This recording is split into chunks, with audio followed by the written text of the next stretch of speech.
সাহেব, মুফতি হাবিবুল্লাহ বাহার কাসেমি সাহেব, ফাজেলে দারুল উলুম দেওবান, ভারত। আলোচ্য বিষয় ইসলামে পর্দার বিধান।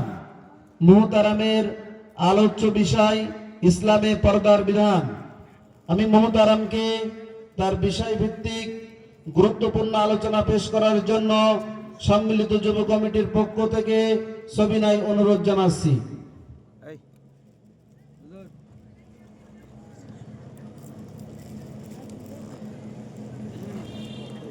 আসসালামু আলাইকুম ওয়া রাহমাতুল্লাহি ওয়া বারাকাতুহু। আলহামদুলিল্লাহিল্লাযী জা'আলা আশ-শামসা ওয়াল কামারা বিহুসবান ওয়ান নাজমা ওয়াশ-শাজারা ইয়াসজুদান وفضل زمانا على زمان كما فضل مكانا على مكان وإنسانا على إنسان ونشهد أن لا إله إلا الله وحده لا شريك له ونشهد أن محمدا عبده ورسوله أما بعد فأعوذ بالله من الشيطان الرجيم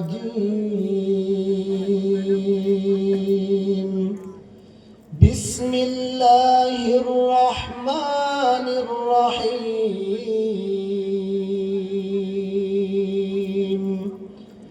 يا نساء النبي لستن كأحد من النساء إن اتقيتن فلا تخضعن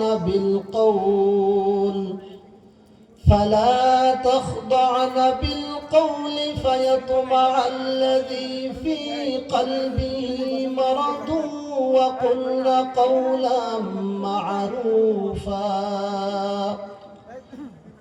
قال النبي صلى الله عليه وسلم ما أتخوف فتنة أضر على أمتي من النساء. صدق الله المولانا العظيم وصدق رسوله النبي الكريم ونحن على ذلك من الشاهدين والذاكرين والحمد لله رب العالمين.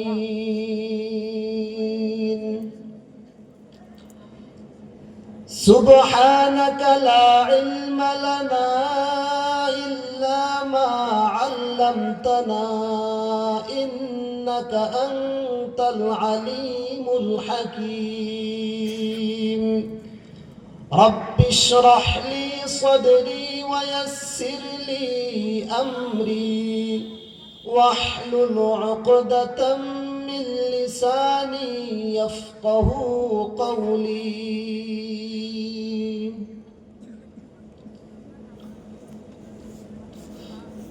বালিয়াদহ সম্মিলিত যুব কমিটির উদ্যোগে 2 দিনব্যাপী ওয়াজ মাহফিলের সমাপনী দিন।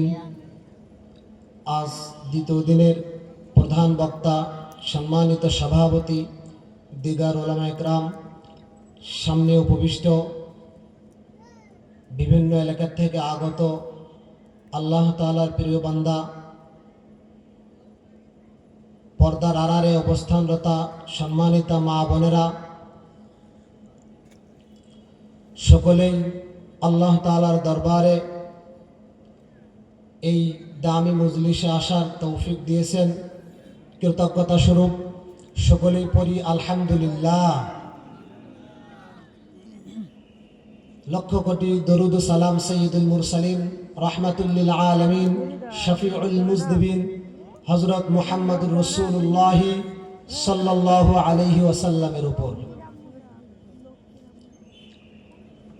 পবিত্র কুরআনুল কারীমের 114 সূরার একটি সূরা সূরাতুল আহজাব, সূরা আহজাবের 32 নং আয়াত তেলাওয়াত করেছি। নবীজি সাল্লাল্লাহু আলাইহি ওয়াসাল্লামের অসংখ্য অগণিত হাদিসের মধ্য থেকে একটি হাদিসের অংশ বিশেষ তেলাওয়াত করেছি। কুরআনুল কারীমের আয়াত হাদিসের আলোকে অল্প কিছু সময় আমাকে ধৈর্য সহকারে হিম্মত নিয়ে কিছু কথা বলার, আপনাদেরকে শুনবার তৌফিক আল্লাহ তাআলা দান করুক। সকলেই পড়ি আমিন। মাহফিল কমিটি আমাকে যে বিষয়টি নির্ধারণ করে দিয়েছে সেটি হলো ইসলামে পর্দার বিধান। ইসলামে পর্দার বিধান কি, এ বিষয়ে আলোচনা হবে ইনশাআল্লাহ। আমরা যারা এখনো বাইরে হাঁটাচলা করতেছি, রাস্তাঘাটে বিভিন্ন জায়গায়, সকলের কাছে মাহফিলের সৌন্দর্য রক্ষার্থে বিনীতভাবে বলছি, আপনারা মাহফিল প্যান্ডেলে এই জান্নাতি মজলিসে এসে বসে বয়ানের শুরু থেকে শেষ পর্যন্ত শুনবেন, এই আশা সকলের কাছে প্রথমেই রাখলাম। তো আমরা পবিত্র কুরআনুল কারীমের আয়াত আমার শাব্দিক অর্থ জেনে এরপর হাদিসের আলোচনা নিয়ে অল্প কিছু সময় কথা বলবো ইনশাআল্লাহ। আল্লাহ তাআলা তার প্রিয় রসুল নবী, তার উপর আয়াত নাজিল করেছেন ইয়া নিসা আন নবী। এটা হলো স্পেশাল আয়াত নবীজির সম্মানিত স্ত্রীদের শানে সম্মানে। আমাদের জন্য তারা হলো মা, সেই আম্মাজানদের জন্য এই কোরআনের আয়াত নাজিল হয়েছে ইয়া নিসা আন নবী, হে নবীজির স্ত্রীগণ, লাস্তুন্না কা আহাদিম মিনান নিসা। তাদেরকে আল্লাহ তাআলা এই আয়াত দ্বারা বোঝাচ্ছেন যে অন্যান্য নারীরাও আছে পৃথিবীতে, তোমরা নবীজির স্ত্রী যারা হতে পেরেছো, তোমাদের সম্মান, তোমাদের মর্যাদা, তোমাদের চলন, তোমাদের ওঠা বসা অন্যান্য নারীদের মতো হবে না। কা আহাদিম মিনান নিসা, তাদের থেকে পার্থক্য থাকতে হবে, কারণ তোমরা হলো মাতবু, তোমরা হলো অন্যদের জন্য অনুসরণীয়, তোমাদেরকে অনুসরণ করে চলবে অন্য নারীরা। এজন্য তাদেরকে স্পেশালি আল্লাহ তাআলা বলতেছেন ইয়া নিসা নবী লাস্তুন্না কা আহাদিম মিনান নিসা ইন ইত্তাকাইতুন্না ফালা তাখদানা বিল কওল। তাদের মাধ্যমে আল্লাহ তাআলা গোটা ফালা তাখদানা বিল কওল, কথা বলবে, ফালা তাখদানা মাধুর্যতা মায়া নিয়ে কথা বলো না, আকর্ষণীয় ভঙ্গিতে কথা বলো না। ফালা তাখদানা বিল কওল ফায়াতমা আল্লাযী ফি কলবি, যদি বলে থাকো বলো, তাহলে কি ক্ষতি হবে? ফি কলবিহি মারাদ, প্রত্যেকটা মানুষের নফস আছে, অন্তর আছে, এই অন্তরটা গুনাহের দিকে টানে। চুম্বক যেমন লোহার দিকে ধাবিত হয়, আকর্ষিত হয়, তেমনি ভাবে প্রত্যেকটা মানুষের আত্মাকে আল্লাহ তাআলা গুনাহের দিকে ধাবিত শক্তি দান করেছে। এর নাম হলো মানুষ, কলব।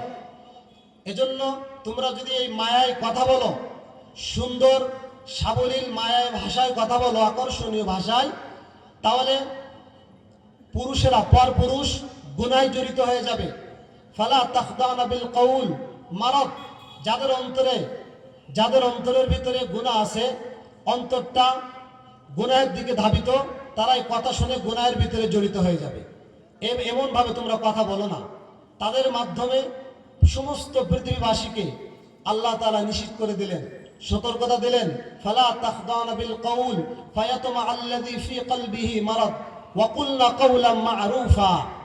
ওয়াকুলনা কাওলাম মা'রুফা, আল্লাহ তাআলা বলতেছেন ওয়াকুলনা কাওলাম মা'রুফা, যদি কথা বলাটা প্রয়োজন হয় তাহলে এমন ভাষায় কথা বলো, ফালা তাখদাউনা, সংযত রেখে, নিজেকে হেফাজতে রেখে, সংযত রেখে যতটুকু প্রয়োজন ততটুকু কথা বলো, পর্দা রক্ষা করে।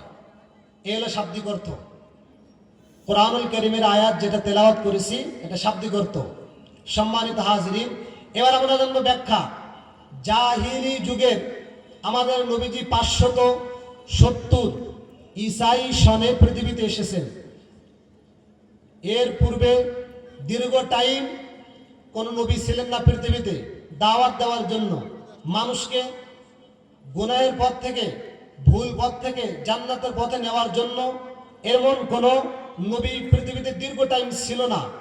না থাকাতেই মানুষগুলো হয়ে গেছিল, মানুষের চরিত্রটা হয়ে গেছিল নিকৃষ্ট, মানুষের চরিত্র হয়ে গেছিল পশুর মতো। ওই যুগের চরিত্র ধ্বংস, অবক্ষয় সবার মধ্যে হয়েছিল। তার মধ্যে একটি সর্ব উল্লেখযোগ্য, সেটি হলো নারীকে অবহেলা করা হতো।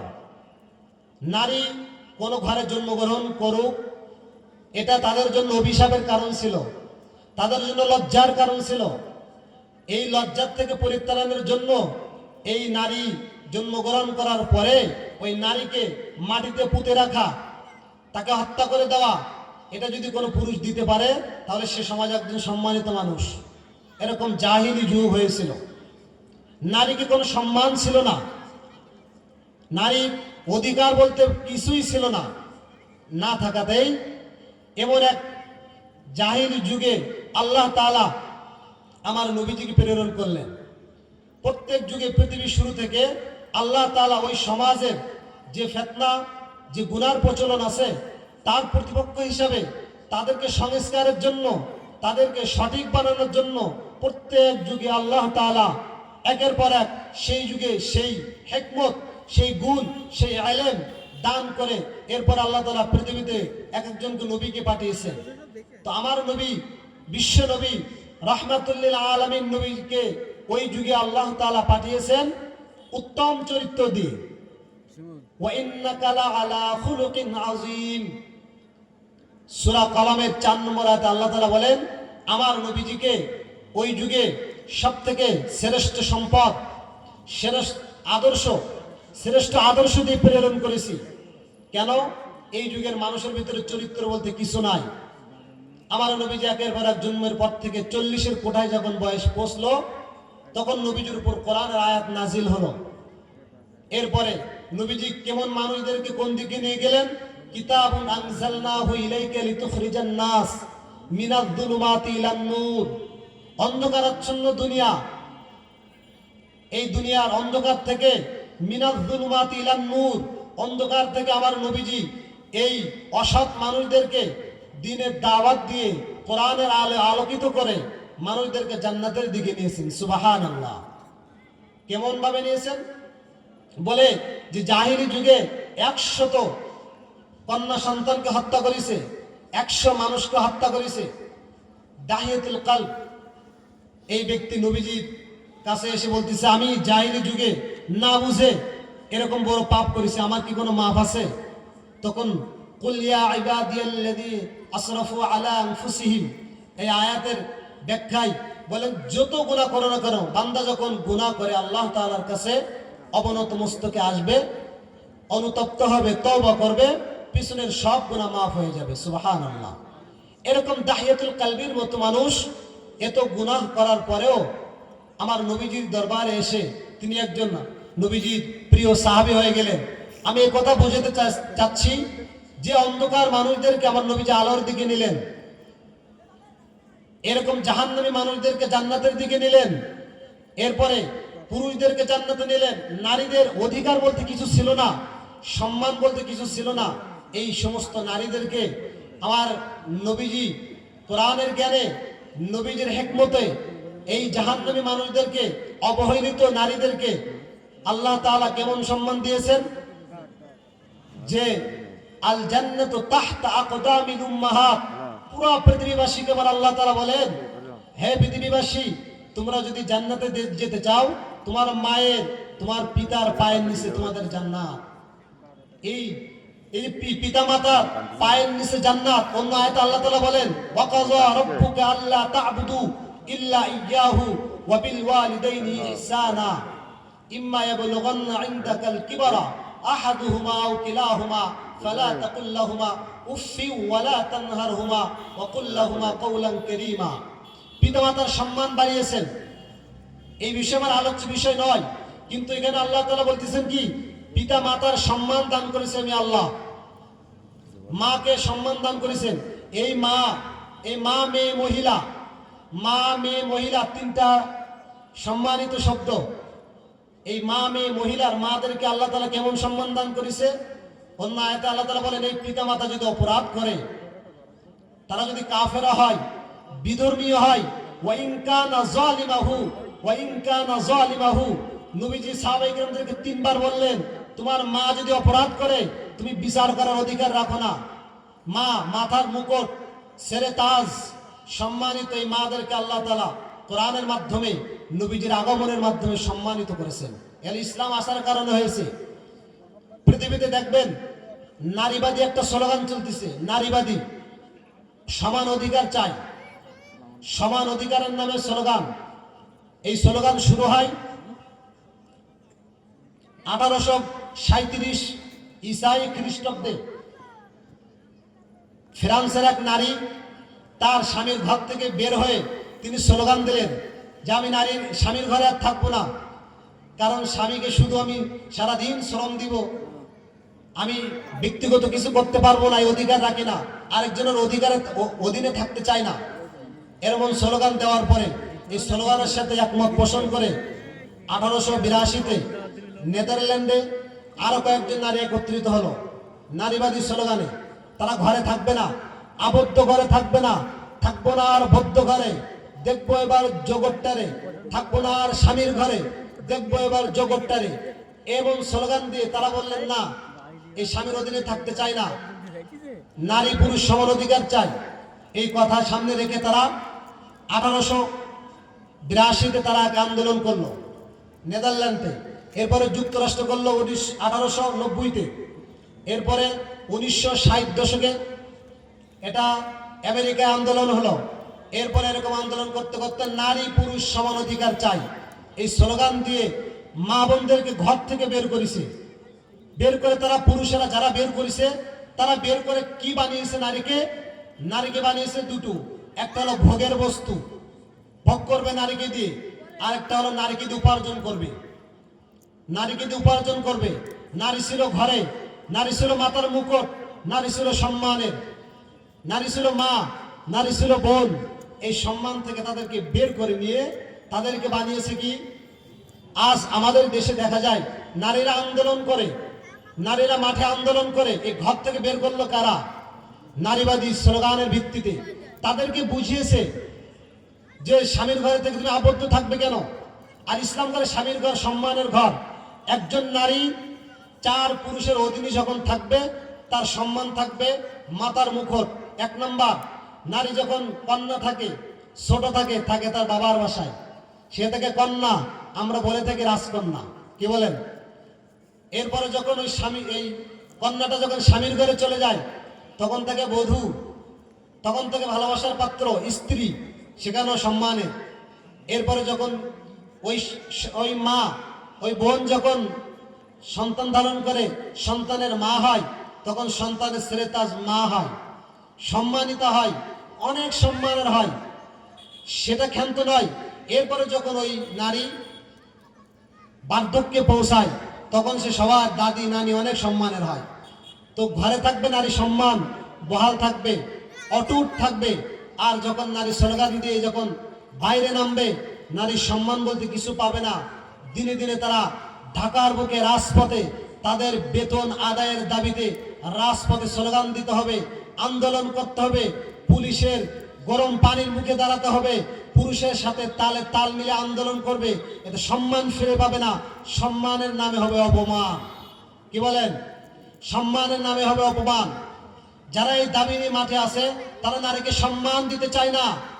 নারীকে যদি সম্মান দিয়ে থাকে, একমাত্র ইসলাম দিয়েছে, নারীকে যদি অধিকার দিয়ে থাকে, একমাত্র ইসলাম দিয়েছে। পৃথিবীতে অন্য কোনো ধর্মের মানুষ, অন্য কোনো ধর্মের গুরু, অন্য কোনো ধর্মের যাজক তারা নারীকে সম্মান দিতে পারে নাই। নারীকে বের করে নারীর অধিকারকে তারা ক্ষুণ্ণ করেছে। কেমন ক্ষুণ্ণ করেছে? হিন্দু ধর্মের নারীদেরকে স্বামী ইন্তেকালের পরে স্বামীর কাছে আর কিছু থাকে না, কিছুই থাকে না, কিছুই আশা রাখে না। কি হয় প্রতিদান, প্রতিফল কি হয়? স্বামী যদি মারা যায় ওই তার সাথে আগুনে মরে যেতে হবে, আগুনে জ্বলতে হবে। যদি না যায় তার জন্য নরক, জাহান্নাম, তার জন্য স্বর্গ হবে না। এটা তাদের ধর্মের। ইহুদি ধর্মের কি? নারী যদি দুনিয়ায় নারীকে যদি স্পর্শ করে তো তার, আমরা যেমন বলি নারীকে স্পর্শ করলে গোসল করা লাগবে, আমাদের ধর্মে এটা নয়। তাদের ধর্মে নারীকে তো নিকৃষ্ট ভাবে। এরকম প্রত্যেকটা ধর্মে নারীকে অবহেলিত করা হয়েছে। কিন্তু ইসলাম নারীর অধিকার দিয়েছে। এই নারীর অধিকার বহাল থাকবে কোথায়? নারী যখন ঘরে থাকবে। এটা তাদের ঘর আবদ্ধের জায়গা নয়, এটা তাদের সম্মানের জায়গা। আপনার আমার যখন কোনো দামি একটি বস্তু থাকে, এই আমরা কত আড়াল করে রাখি, কত আড়াল করে রাখি। স্বর্ণের টুকরা দেখবেন আলমারির ভিতরে আছে, ডোয়ারের ভিতরে আছে, কৌটার ভিতরে আছে, ঢাকা আছে, তালামারা আছে। সব দিক থেকে তাকে যেমন আবদ্ধ করে রাখা হয়, নারীকে, আপনার প্রিয়জনকে, আপনার মাকে এরকম সম্মানিত করে ঘরের ভিতরে রাখবেন, আড়ালে রাখবেন। এটা হলো ইসলামী শিক্ষা, এটা হলো ইসলামের বিধান। এই আয়াত হযরতে আম্মাজান আয়েশা সিদ্দিকা রাদিয়াল্লাহু তাআলা আনহা, তিনি 6ষ্ঠ হিজরিতে নবীজি মক্কা থেকে যখন মদিনায় যান, এই মদিনায় যাওয়ার 6 বছর পরে একটি যুদ্ধে যান। আম্মাজান আয়েশা সিদ্দিকা রাদিয়াল্লাহু তাআলা আনহাকে তিনি যুদ্ধে নিয়ে যান। নিয়ে যাওয়ার পরে, সেখানে যাওয়ার পরে যুদ্ধ শেষ করে যখন ফিরে আসবেন, আসার পথে একটা জায়গায় সবাই অবস্থান করতেছে।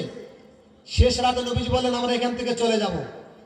তখন সমস্ত সাহাবায়ে কেরাম যা কিছু আছে গুছাই নিয়ে মাল সামানা রওনা হয়ে গেছে।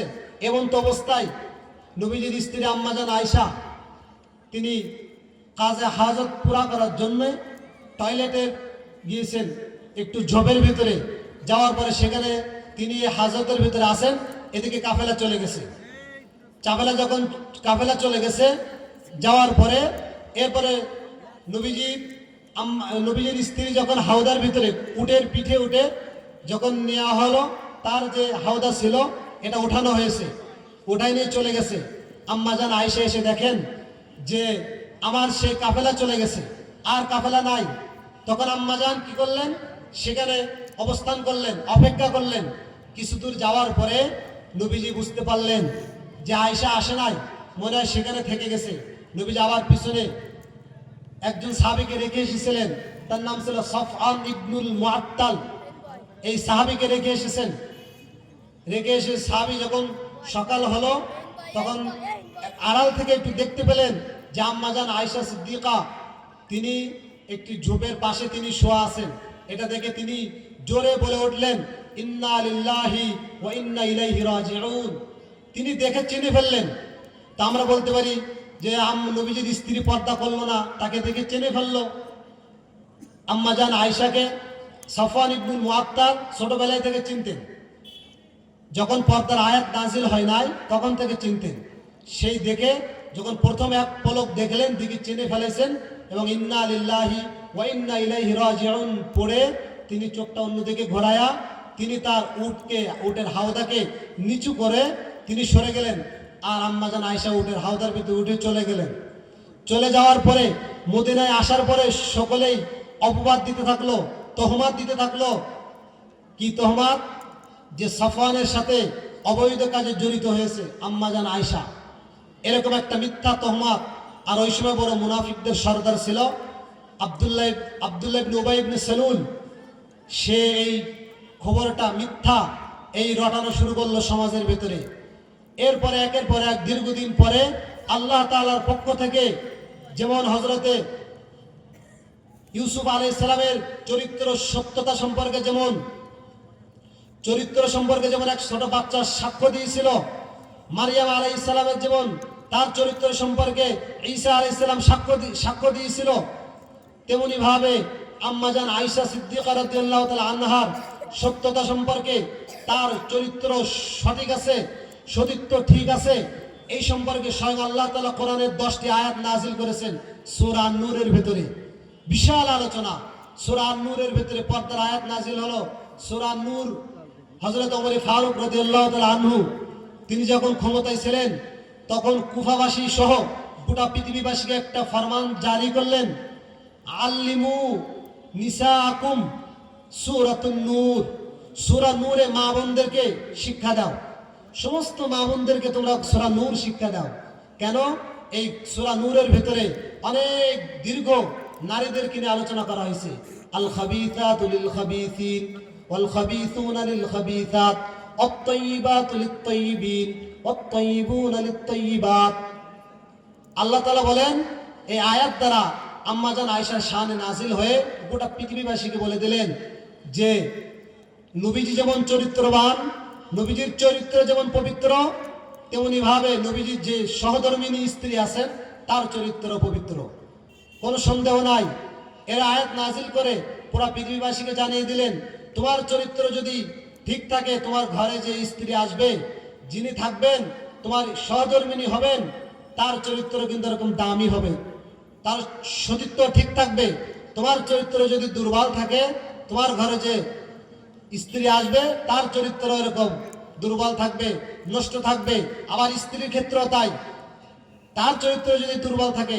তারপরে এরপর অন্য আয়াত, এই সূরার 30 নম্বর আয়াতে আল্লাহ তাআলা বলতেছেন, কুল্লিল মুমিনিনা ইয়াগুদ্দু মিন আবসারিহিম ওয়া ইয়াহফাযু ফুরুজাহুম যালিকা আযকা লাহুম ইন্নাল্লাহা খাবীরুম বিমা ইয়াসনাউন।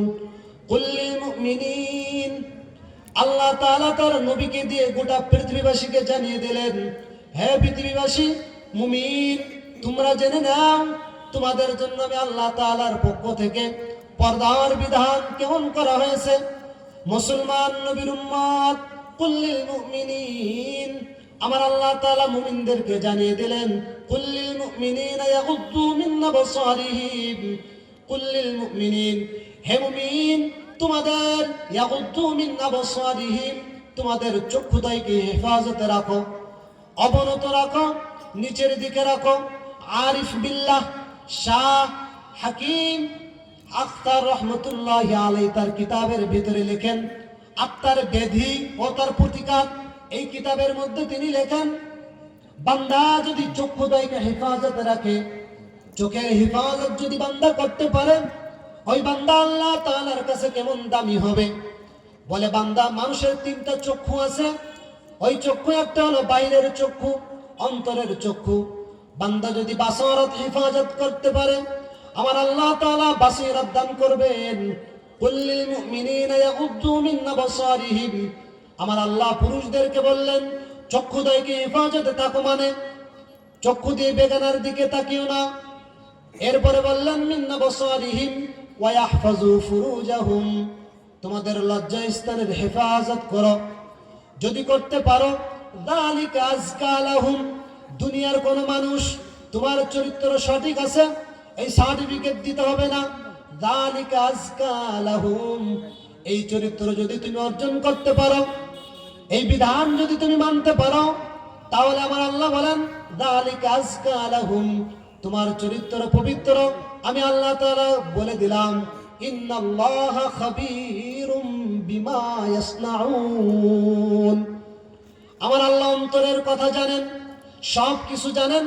মানুষ দেখানো চোখের হেফাজত না, না, মন থেকে দিল থেকে যদি কুল্লিল মুমিনিনা ইয়াগুদ্দু মিন আবসারিহিম ওয়া ইয়াহফাযু ফুরুজাহুম, এরপরের আয়াতে আমার আল্লাহ বলেন, নারীদেরকে বলে দিলেন, হে নারী, তুমি যখন বাইরে বের হবা, পর্দা সহকারে বের হও, তোমার নিজেকে আবৃত রাখো।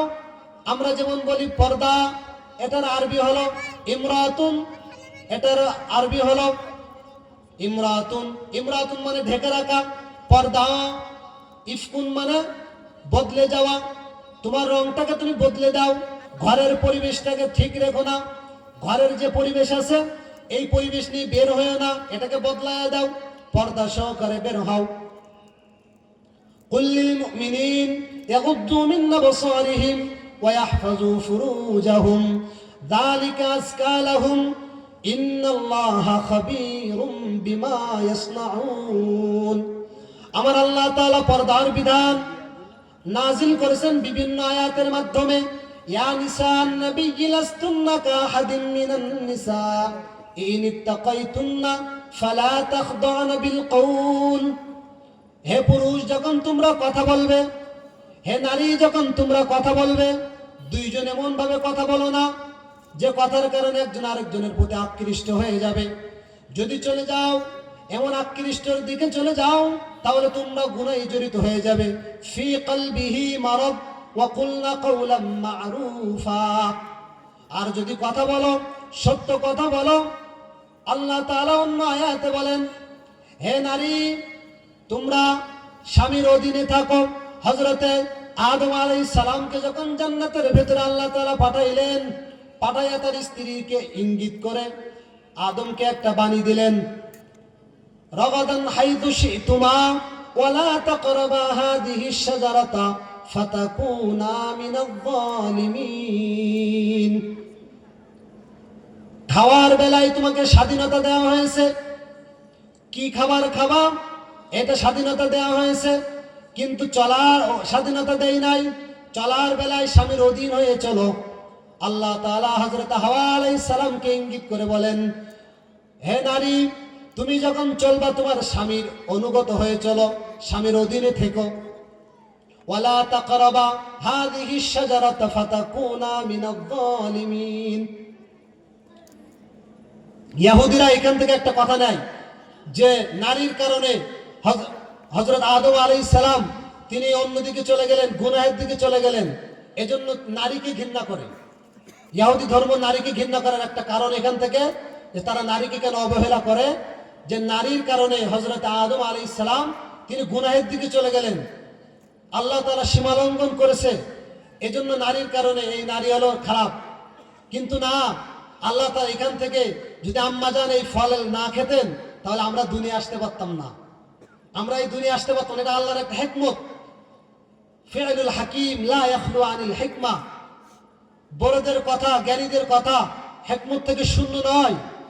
এরকম হিকমতপূর্ণ আল্লাহ তাআলার বাণী দিয়ে আল্লাহ তাআলা আমাদেরকে এই পৃথিবীতে আসার, জান্নাতে যাওয়ার, এই দুনিয়া নামক যে পৃথিবী এখানে আসার যে সুযোগ করে দিলেন হযরত আদম আলাইহিস সালামের ওই ভুলের কারণে। কিন্তু এই ভুলটা নারীদের উপর দেওয়া যাবে না। এই ভুল যদি না করতেন তাহলে আমরা পৃথিবীতে আসতে পারতাম না। ওয়ালা তাকরাবা হাদিহিশ শাজারাতা। এখান থেকে অন্য ধর্মের অনেকেই নারীদেরকে অবহেলা করে যে নারীর কারণে পুরুষ ভুল করেছে। না, আল্লাহ তাআলা বলতেছেন পুরুষের শ্রেষ্ঠত্বের জন্য যে পুরুষ তোমরা নারীদের ভুলগুলোকে সহনশীল ভাবে দেখো। কারণ কি, যে তোমাদের বাম পাজরের হাড্ডি দিয়ে, আবার বাঁকা হাড্ডি, বাঁকা এই হাড় দিয়ে নারীকে তৈরি করা হয়েছে। অতএব তোমরা নারীর এদিক সেদিক যখন করবে তাদের ভুলগুলো তোমরা সহনশীল ভাবে দেখো। এই জন্য আল্লাহ তাআলা নারীদেরকে পুরুষদের অধীন করে দিয়েছে। নারীদেরকে কাজগুলো, নারীদের ভুল হলে তোমরা ক্ষমা সুন্দর দৃষ্টিতে দেখো, তাদেরকে বুঝাও, তাদেরকে পর্দার দিকে নাও, তাদেরকে বর্তমানে মোবাইল হাতে না দিয়ে একটি কিতাব উপহার দাও। পর্দার বহু উলামা ইকরাম কিতাব লিখেছেন, তাদেরকে তালিমের মজলিসে নিয়ে যান, এই ওয়াজ মাহফিল এরকম দিনের পরিবেশে আম্মাজানদেরকে বসার সুযোগ করে দিন। দিলে কি হবে, আপনার দিল এই বয়ানের মাধ্যমে যতটুক না নরম হবে তাদের অন্তর বেশি নরম হবে। কারণ ইসলামের সর্বপ্রথম সুমাইয়া রাদিয়াল্লাহু তাআলা আনহা নারী, এই নারীর মাধ্যমে প্রথম শহীদ তিনি হয়েছেন। ইসলামের সূচনা, শহীদদের তালিকা যখন আসে তখন নারীদের অবদান, নারীদের সম্মান আল্লাহ তাআলা দিয়েছেন। এরকম নারীর অবদান সব দিকে, মা, মেয়ে, মহিলা। মাতে আল্লাহ তাআলা অনেক দামি, মাতে মসজিদ, মাতে মুহাম্মদ, মাতে মিনার, মাতে মাদ্রাসা, মাতে আল্লাহ তাআলার অনেক নাম আছে মা দিয়ে, মিম দিয়ে। তো এই সম্মানিত শব্দ দ্বারা আল্লাহ তাআলা মা, মেয়ে, মহিলা সবাইকে আবৃত করে রেখেছেন, মা, মেয়ে, মহিলা। এজন্য মা বোনদের কাজ হলো পর্দা করা। পর্দার বিধান 14 জনের ক্ষেত্রে পর্দা করা ফরজ। 14 জন নারী, তাদের থেকে একজন পুরুষ হেফাজতে থাকতে হবে, অর্থাৎ পর্দা করতে হবে। 14 জন তাদের বিবাহ যাদের সাথে হারাম তাদেরকে দেখা দেওয়া যাবে 14 জন। আর ভিন্নভাবে নারীরা যে 14 জন পুরুষকে বিবাহ করা হারাম, সেই 14 জনকে দেখা দিতে পারবে। কতটুক ইসলামে বলা হয়েছে, চেহারাটুকু, হাতের কবজি, পায়ের গিরা থেকে পায়ের তালু পর্যন্ত, এতটুকু হলো নারীদের পর্দা। এর পর্দার বিধান এতটুকু 14 জনকে দেখা দিতে পারবে। এই 14 জন বিধি রেখে আর যারা আছে কারোর সঙ্গে আর দেখা দিতে পারবে না। তবে বিবাহের ক্ষেত্রে দেখা দিতে পারবে। এখানে অন্য লম্বা মাসআলা আছে, তাদের সাথে দেখা দেওয়া যাবে। কতটুকু বিবাহ কেন্দ্র করে যতটুকু সময় তারা কথা বলতে পারবে, একজন একজনের পরিচিত দেখা, এই স্বল্প সময়ের জন্য ইসলাম জায়েজ করেছে। এর বাইরে আর অন্য কোনো পুরুষের দিকে কোনো নারী দেখতে পারবে না, এই 14 জন ব্যক্তি রেখে।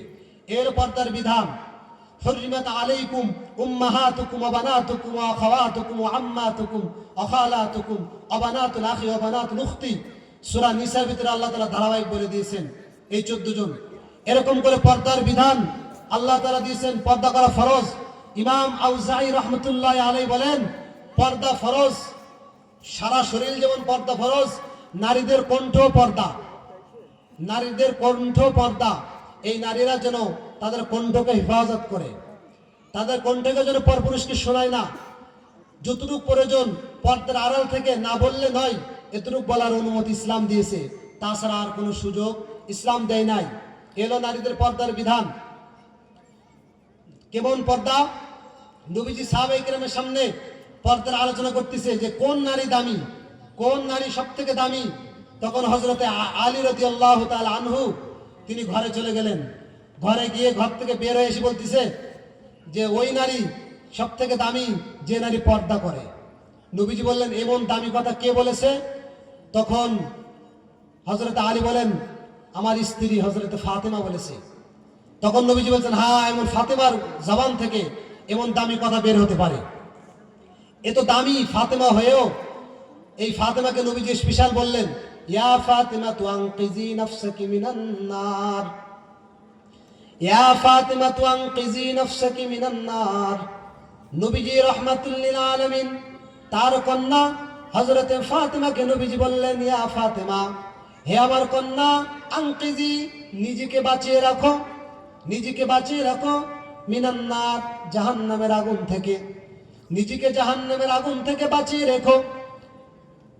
একটা উদাহরণের জন্য আমি বলতেছি, উপমা দেওয়ার জন্য বলতেছি, কেমন পর্দা করেছেন নবীজির স্ত্রী, নবীজির স্ত্রীগণ কেমন পর্দা করেছেন, নবীজির কন্যা ফাতেমা কেমন পর্দা করেছেন।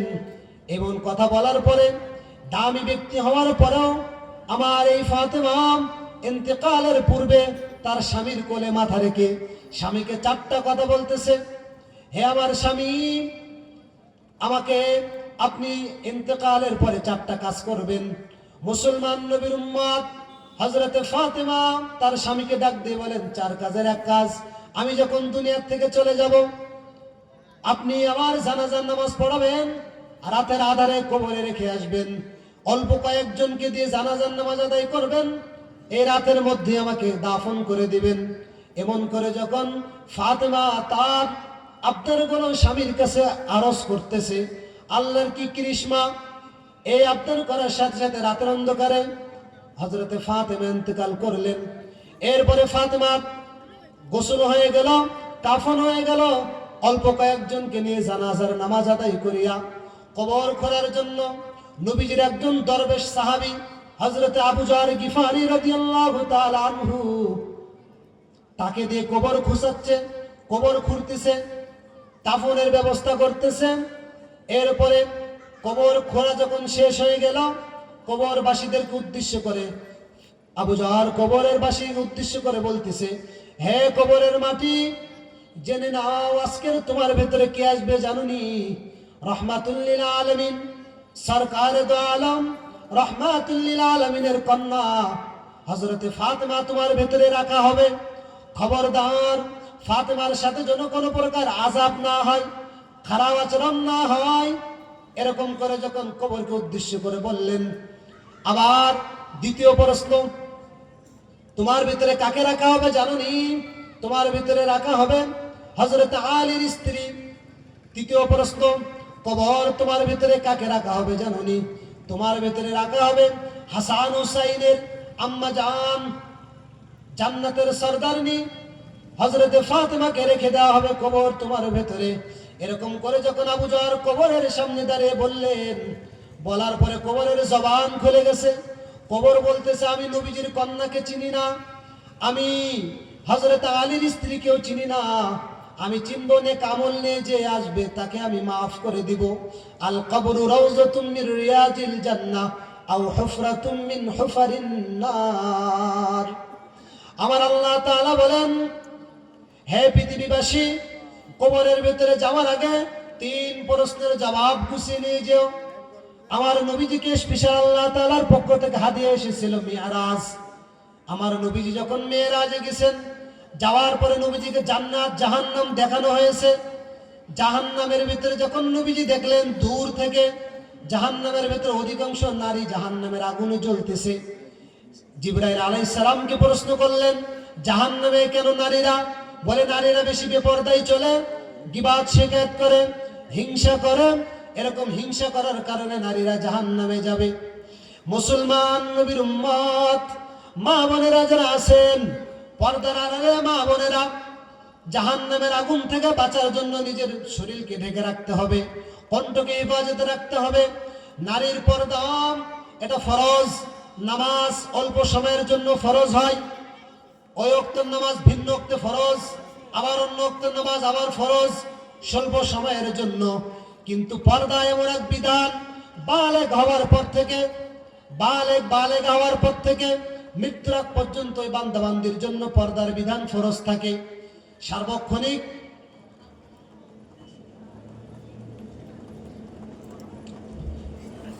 অন্যান্য ইবাদত অল্প সময়ের জন্য ফরজ থাকে। কুরবানি 3 দিনের জন্য, ঈদের নামাজ এই 3 দিন, এরপরে 1 দিন, রমজান মাসে 1 মাস। কিন্তু পর্দা এমন এক ফরজ বিধান, কোনো 1 মাসের জন্য নয়, কোনো এক সালের জন্য নয়, 10 বছরের জন্য নয়, 1 যুগের জন্য নয়। বালেগ হওয়ার পর থেকে মৃত্যুর আগ পর্যন্ত পর্দা ফরজ। অন্যান্য ইবাদত যেমন অল্প সময়ের জন্য, কিন্তু পর্দা এমন নয়, মৃত্যুর আগ পর্যন্ত ফরজ, জন্য পর্দা আদায় করতে হবে, পর্দায় থাকতে হবে। পর্দার বিধান অনেক গুরুত্ব রাখে। বলে, পর্দার বিধান থেকে পর্দা যদি নারীরা করতে পারে, তাহলে দেখা যাবে অনেক গুনাহের থেকে মা বোনেরা সহ গোটা যুব সমাজ সমস্ত গুনাহের থেকে বেঁচে যাবে। এখন সব থেকে এই বাঁচার জন্য বড় ফিতনা হলো মোবাইলের গুনাহের থেকে যদি বেঁচে যায়, তাহলে 90 থেকে 95% নারী সহ পুরুষেরা এই গুনাহের থেকে বাঁচতে পারবে, সর্বদিকের গুনাহের থেকে বাঁচতে পারবে। আর যদি এই পর্দার বিধান, কণ্ঠের পর্দা, শরীরের পর্দা থেকে হেফাজতে না থাকতে পারে, তাহলে সে কিন্তু গুনাহে জড়িত হয়ে যাবে। ফালা তাখদানা বিল কওল, কথা বলার ক্ষেত্রে সর্বদিক থেকে আমাদের সুন্দর ভাষায় কথা বলতে হবে, কিন্তু যখন পরপুরুষের সাথে কথা হবে তখন আমাদের আচরণ হবে কর্কশ, যেন মাধুর্য ভাষায় না হয়। ফালা তাখদানা বিল কওল ফায়াতমা আল্লাযী ফি কলবি, এটা আমাদের সবাইকে খেয়াল রাখতে হবে। এবং এইভাবে আমাদের মা বোনদের কাছে বিনীতভাবে আবদার থাকবে যে আমরা যেন পর্দাকে সহনশীল অবস্থায় না দেখি, আমরা পর্দাকে ফরজ হিসেবে পালন করব। তাহলে একজন বলেছিল, একটা শিক্ষিত মা দাও, তাহলে আমি শিক্ষিত সমাজ উপহার দিব। আমরা উলামায়ে কেরাম বলে থাকি, একটি দিনদার মা দাও, আমরা দিনদার সমাজ উপহার দিব, দিনদার ইসলামী সমাজ আমরা উপহার দিব। কারণ মায়ের কোল, নবীজি বলেছে, সর্বপ্রথম বিদ্যালয়, শিক্ষালয়। এখান থেকে যদি দ্বীনের শিক্ষা কোনো সন্তান পায়, ওই সন্তান কোনোদিন নাস্তিক হবে না, কোনোদিন ইসলাম থেকে দূরে যাবে না। এজন্য মা বোন যদি ভালো হয়, মা বোন যদি পর্দায় থাকে, তারা আল্লাহর খাস বান্দি হতে পারে। তারা যদি 5 ওয়াক্ত নামাজি হয়, আল্লাহর খাঁটি বান্দি হয়, তাহলে তাদের কারণে প্রত্যেক ঘরে হাফেজ আলেম, অনেক দামি এই যুগেও বাইজিদ বুস্তামি, আব্দুল কাদের জিলানির মতন বিশাল আল্লাহ তাআলার প্রিয় বান্দারা আবারও দুনিয়া আসতে পারবে। কারণ তাদের মতো মাও, তারাও ছিল, বাইজিদ বুস্তামির মাও তো মা ছিল। লম্বা ঘটনা, এক সন্তান বাইজিদ বুস্তামি, তার মায়ের দুয়ার ফসল বাইজিদ বুস্তামি। যত আল্লাহওয়ালা যাদের আমরা নাম নেই তাদের মধ্যে উল্লেখযোগ্য বাইজিদ বুস্তামি রহমতুল্লাহ আলাই, আব্দুল কাদের জিলানী, বহু দামি আল জান্নাতু তাহতা কুদামিল উম্মাহাত, মার খেদমতের বদৌলতে এই ফসল হয়েছে। সেরেতাজ মা, এদের খেদমতের বদৌলতে বাইজিদ বুস্তামি হয়েছে। বাইজিদের মাও এরকম আল্লাহ আল্লাহ ছিলেন। এজন্য এই যুগের মারা যদি, বোনরা যদি, মহিলারা যদি আজও পর্দা রক্ষা করে চলে, তারা যদি এরকম পর্দার আড়ালে থাকে, তারা যদি স্বামীর হুকুম মানে, নবীজি হাদিসের ভিতরে বলেন 4টা কাজ যদি নারী করতে পারে, নারীর জন্য জান্নাতে যাওয়া সহজ।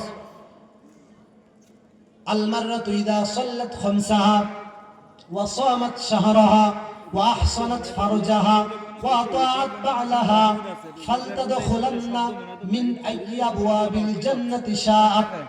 1 নম্বরে 5 ওয়াক্ত নামাজ, 2 নম্বরে রমজান মাসের রোজা, 3 নম্বরে স্বামীর খেদমত, 4 নম্বরে পর্দা, নিজেকে হেফাজতে রাখা। ওয়াল্লাযীনা হুম লিফুরুজিহিম হাফিজুন, নিজেকে হেফাজতে রাখা। মিন নাবসারিহিম যালিকা আযকা লাহুম, নিজেকে যদি চরিত্রবান রাখতে পারে, এই 4টা গুণ যদি কোনো মা, কোনো বোন পালন করতে পারে, তাহলে কি হবে? ফালতাদখুলান্না মিন আইয়ি আবওয়াবিল জান্নাতি শাআত।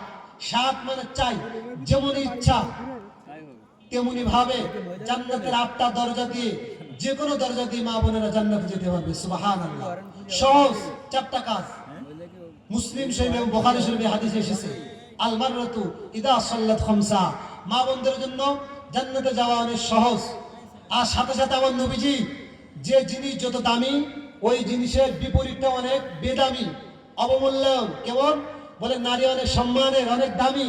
ওই নারীর ফিতনাকে নবীজি কেমন দামি মনে করেছে, কেমন ভয়াবহ মনে করেছে, আমি খুতবার ভিতরে পড়েছিলাম। মা তাখাওয়াফু ফিতনাতান, নবীজি বলছে আমি ইন্তেকালের পরে পৃথিবীতে অনেক ফিতনা আসবে, অনেক ফিতনা, অনেক ফিতনা। তার মধ্যে থেকে সবথেকে বড় ফিতনা আসবে কি? এই হাদিসটা বড় একজন মুহাদ্দিস আব্দুল্লাহ ইবনুল মুবারক 40,000 হাদিসকে একসাথে করেছেন। এরপরে 4,000 হাদিসকে একসাথে করেছেন। এরপরে 4,000 থেকে 40টা হাদিস একসাথে করেছেন। সাধারণ মানুষ 40টা হাদিস পড়তে সময় পাবে না, 4টা হাদিসকে একসাথে করেছেন। গুরুত্বপূর্ণ 4টা হাদিস। 1 নম্বরে যে হাদিসটা নিয়ে এসেছে, সে হাদিসটা এটা, মা আতাখাওয়াফু ফিতনাতান, আমার নবীজি বলেন সব থেকে আমি বড় ফিতনা রেখে যাচ্ছি পৃথিবীতে, এমন ফিতনা আসবে আমি আশঙ্কা করি। আদররা, ভয়াবহ। কেমন ফিতনা? আদররা আলা উম্মতি, আমার উম্মতের জন্য, মিনান নিসা, নারীর ফিতনা। নারীর ফিতনা থেকে যদি পুরুষ বাঁচতে পারে, তাহলে পুরুষ আর অনেক গুনাহের থেকে বেঁচে থাকতে পারবে। এটা আমরা নিজেরা অনুধাবন করতে পারবো। নারীর ফিতনা থেকে যদি আমরা বাঁচতে পারি, বহু গুনাহের থেকে বেঁচে থাকতে পারবো। নারীর ফিতনা বড় ফিতনা, এটা নবীজি স্বয়ং বলে গেছে। এজন্য মা বোনদের কাছে বিনীত আবদার থাকবে, এই নবীজি নারীর ফিতনা থেকে বাঁচার জন্য পুরুষদেরকে বলে গেছেন, তোমাদের ফানকিহু মা তাবা লাকুম মিনান নিসাই মাসনা ওয়া সুলাসা ওয়া রুবা, 4টা বিবাহ করো। 4টা বিবাহের সুযোগ আছে ইসলামে, 4টা একসাথে করে রাখবেন। বিষয়টা এমন নয় আপনি একজনকে করবেন, রাখবেন, তার হক আদায় করবেন। একজনের হক আদায় করার পরে যদি আপনার আরেকজনের হক আদায় করতে সক্ষম হন, দ্বিতীয় জনের দিকে আগাবেন। আর একজনের হক আদায় করতে যদি সক্ষম না হন, সামনে আগাবেন না। একজনের হক আদায় করতে বর্তমানে হিমশিম। এজন্য এটা সুযোগ রেখেছে, ইসলাম সুযোগ দিয়েছে। তাই বলে যে আপনাকে করতে হবে, বিষয়টা এমন নয়। আপনাকে জায়েজ পন্থা রেখেছে। এই সুযোগটা কেন দিল? পুরুষ যেন জিনার দিকে না যায়, ব্যভিচারের দিকে না যায়, ধর্ষণের দিকে না যায়। এই বেঁচে থাকার জন্য আল্লাহ তাআলা সুযোগ দিয়েছেন। তার মানে 4টা রাখার জন্য আদেশ করে নাই, 4টাই রাখতে হবে না। একটা রাখুন, তার হক আদায় করুন। এটা ওই সুযোগটার জন্য আপনারা ইসলামের দিকে, ওলামায়ে কেরামের দিকে ছোট নজরে দেখা যাবে না। এটা কোরআনে আছে, সূরা নিসা 2 নম্বর আয়াত, ফানকিহু মা তাবা লাকুম মিনান নিসা মাসনা ওয়া সুলাসা, মাসনা 2 ওয়া সুলাসা 3 ওয়া রুবা 4 জায়েজ করেছেন যদি কেউ করতে চায়। যাই হোক, এর ইসলামের পর্দার বিধানের যে কথাগুলো বললাম, ইসলামের পর্দার বিধান অনেক গুরুত্ব, অনেক লম্বা আলোচনা। হুজুর চলে এসেছেন, আর বয়ান লম্বা করবো না। যা কথাগুলো বললাম আল্লাহ তাআলা আমাকে সহ সবাইকে কথাগুলো আমল করার তৌফিক দান করুন, আমিন। পাশে একটি মাদ্রাসা আছে, ডিসেম্বর মাস চলতেছে। আপনাদের কাছে বিনীত আবদার থাকবে, এটা আপনাদের জানাজার নামাজ, আপনাদের দোয়া আপনাদের সন্তানদের দিয়ে যদি করতে চান, করাতে চান, তাহলে আপনাদের কাছে বিনীত আবদার থাকবে সন্তানদেরকে মাদ্রাসায় পড়ান, সন্তানদেরকে ডিসেম্বর মাসে মাদ্রাসায় পাঠান। জানুয়ারি থেকে অনেক মাদ্রাসায় ভর্তি চলতেছে। এক ফ্যামিলি থেকে একজন পাঠান কমপক্ষে, ওই একজন আপনাকে জান্নাতে নেওয়ার উসিলা হতে পারে, একজনকে। তার দিকে সবাই সহযোগিতা করে, এরকম মাদ্রাসা মসজিদ যেখানে আছে আমরা সহযোগিতা করব, সন্তান দিয়ে, টাকা পয়সা দিয়ে, সন্তান দিয়ে, সর্বদিক থেকে আমরা সহযোগিতা করব। এই আবদার রেখে আমি আমার বয়ান এখানে শেষ করছি। ওয়া আখিরু দাওয়ানা আলহামদুলিল্লাহি রাব্বিল আলামিন। ওয়াসসালামু আলাইকুম ওয়া রাহমাতুল্লাহি ওয়া বারাকাতুহু।